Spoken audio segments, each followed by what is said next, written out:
আসসালামু আলাইকুম। এগুলো হচ্ছে বাড়ি এক লতিরাজ কচু। দেখেন বাড়ি এক লতিরাজ কচুতে কি সুন্দর লতি বের হয়েছে প্রত্যেকটি গাছে। প্রতিটি গাছেই দেখেন কি সুন্দর লতি।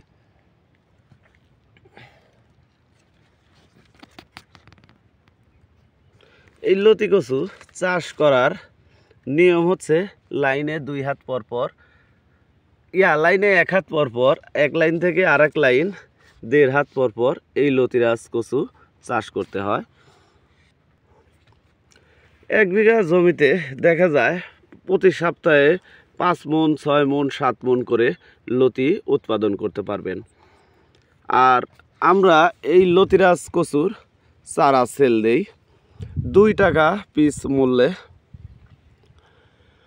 বাংলাদেশের প্রতিটি জেলায় এই লতিরাজ কচুর চারা সেল দিয়ে থাকি। আপনারা যদি মনে করেন যে লতিরাজ কচুর চাষাবাদ করবেন তাহলে করতে পারেন।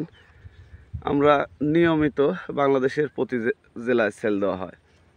তো প্রিয় দর্শক মণ্ডলী, যেখান থেকেই নেন আপনারা প্রতিটি গাছে লতি দেখে তারপরে নেবেন, কারণ হচ্ছে লতিরাজ কচুতে প্রত্যেকটি চারাতেই লতি থাকবে।